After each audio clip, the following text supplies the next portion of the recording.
Salut la Bulls Nation, est-ce que j'ai vraiment besoin de vous demander comment ça va aujourd'hui? Je pense qu'après le match qu'on a vécu hier soir, on peut passer un dimanche tranquille, profiter. Eh bien, je pense qu'on est bien. On est bien quand même, non?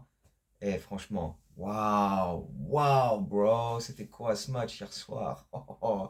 À la base, j'avais prévu de faire cette prochaine vidéo après le match à Denver, dire on finit le road trip et on fait le bilan à ce moment-là.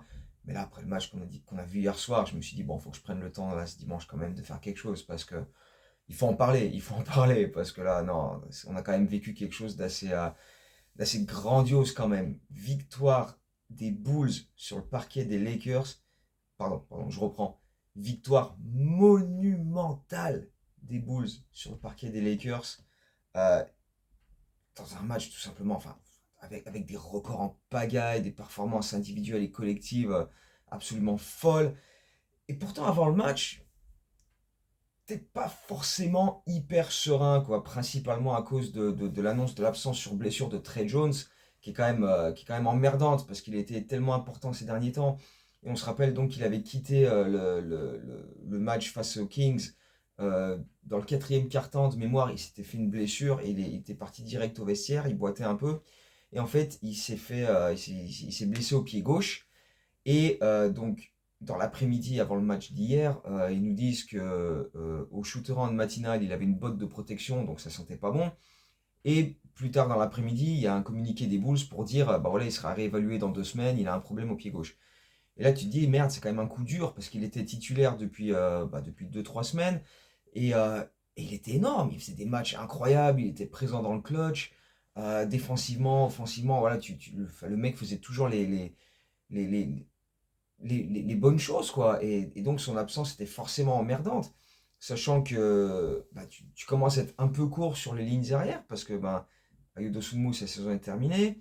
Lonzo Ball, bah, tu sais pas vraiment où ça en est, hein. Ils te disent il a recommencé à shooter, etc. Mais il avait pas fait le déplacement avec les autres, il était encore à Chicago de son côté. Lui-même pensait revenir à un moment donné pendant le road trip, mais bon, bah là, clairement, ce sera pas le cas. Donc on sait pas. Et là, tu te dis, merde, Trey Jones, quand même, voilà, il a quand même une part importante dans la série de victoires qu'on a fait dernièrement. Donc, c'était compliqué de le remplacer comme ça, quoi. Même si Josh Giddey revenait sur ce match-là, lui qui avait manqué le match face aux Kings.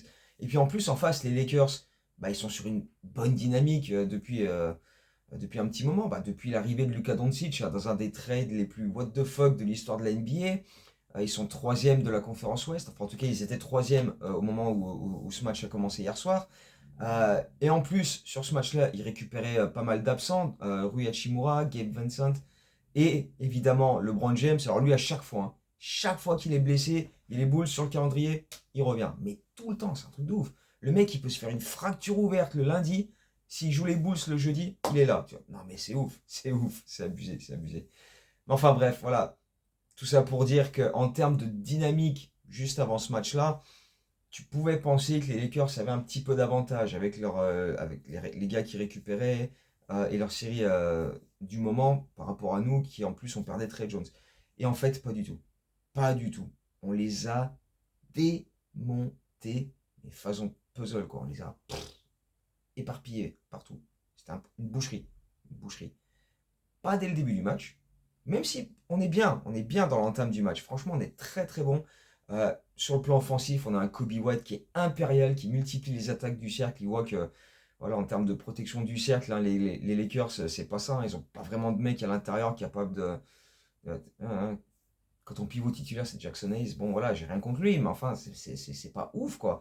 Et donc Kobe, il va multiplier les attaques du cercle, il va mettre 16 points en premier quart-temps, parce que bah, voilà, la défense en face, elle est très très permissive, hein. La nôtre aussi, attention, hein, on a concédé pas mal de lay-up et de paniers près du cercle d'entrée, hein, mais les Lakers, c'était cata. On a aussi vu un Matas Bouzelis qui s'est mis en jambe, notamment sur cette superbe action où il est derrière la ligne à 3 points, ligne de fond, gardé par Luka Doncic, dribble dans le dos, drive ligne de fond et petit dunk pour déposer le Slovène en chemin. Non, c'était très très fort. Et tu vois, ça a posé les bases de la soirée en fait, ça a donné le ton. Même si Doncic, justement, lui va être monstrueux et va maintenir les Lakers dans le match pendant toute la première mi-temps en multipliant les paniers à 3 points, mais dans tous les sens. Faut dire aussi qu'on est un peu con. Ouais, ça nous arrive quand même d'être quand même très très con parfois. Parce qu'on on continue à faire des switches en permanence. Et plusieurs fois, tu laisses Vucevic défendre sur Luka Doncic à 8 mètres du cercle. T'as vu ce que Luka a fait dans ce genre de situation face à des mecs comme Rudy Gobert, qui est 4 fois Defensive Player of the Year. Quelle chance il avait, Vucevic, de faire quoi que ce soit? Bah aucune. Et donc forcément, boum, 3 points ficelle, boum, 3 points ficelle.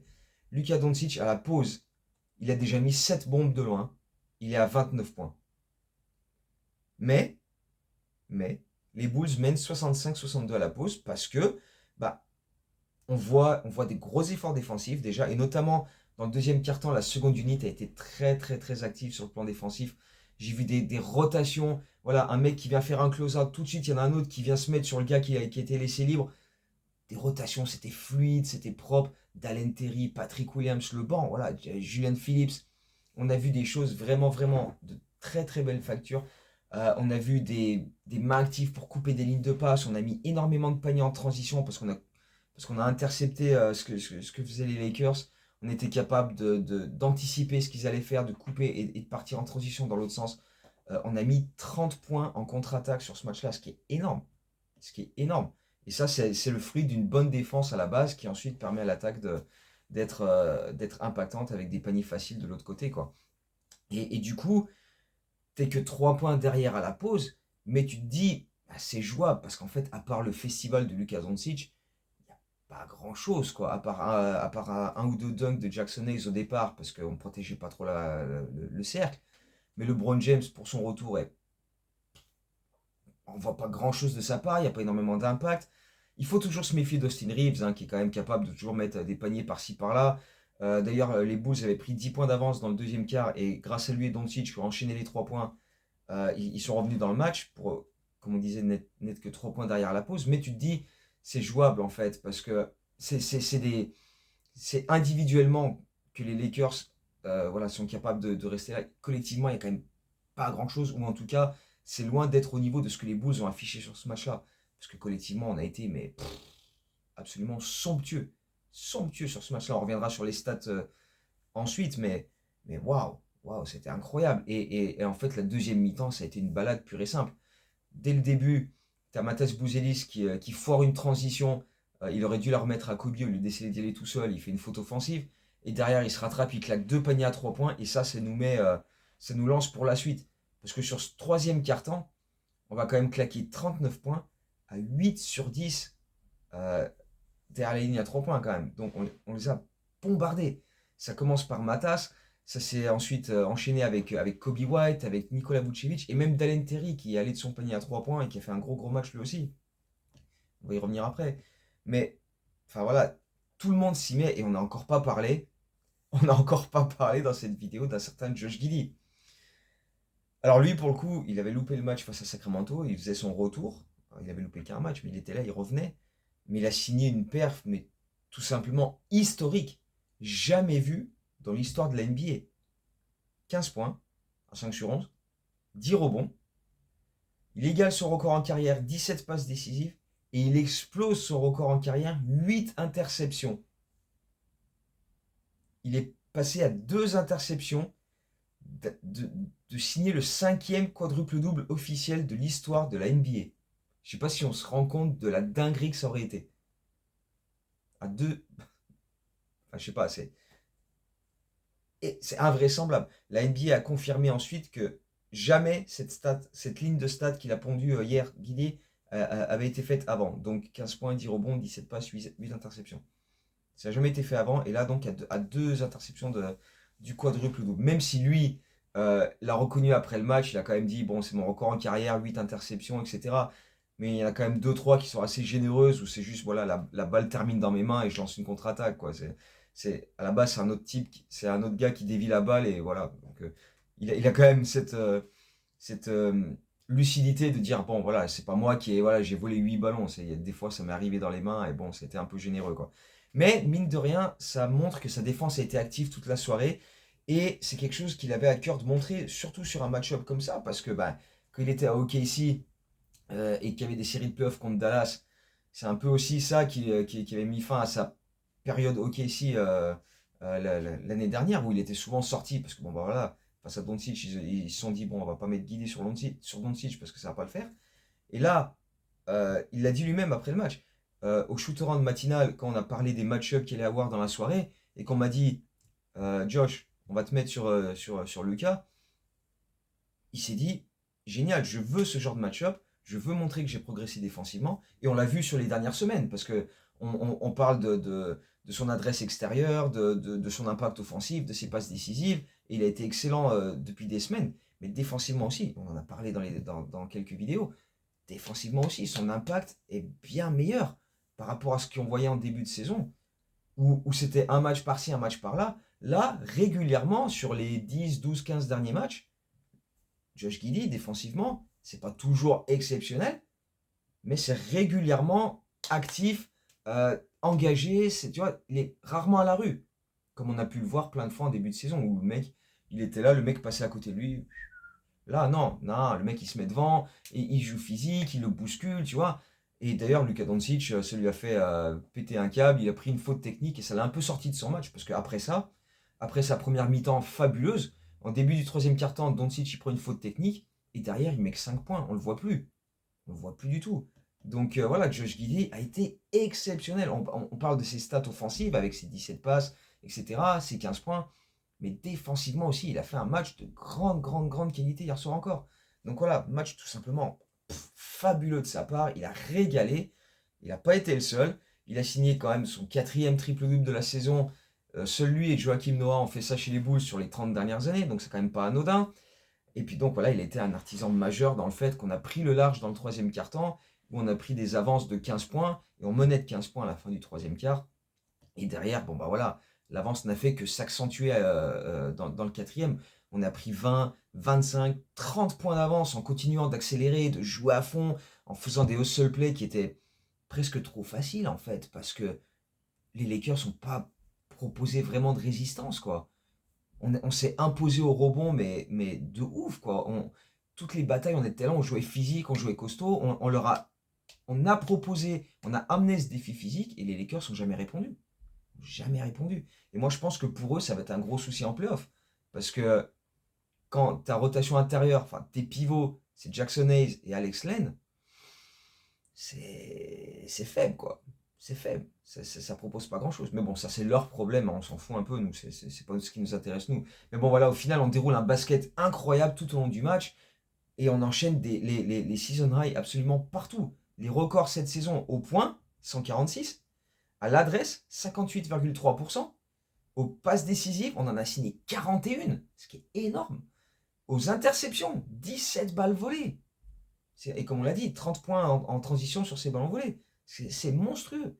Tout ça, on n'avait jamais fait aussi bien cette saison. Tout ça, c'est des records cette saison sur un match. C'est monstrueux. Et au final, on s'impose 146 à 115. Plus 31, c'est la plus large victoire de l'histoire des Bulls face aux Lakers. On a joué les Lakers 164 fois en saison régulière dans notre histoire. On les avait jamais battus sur un écart aussi important. Plus 31. Waouh.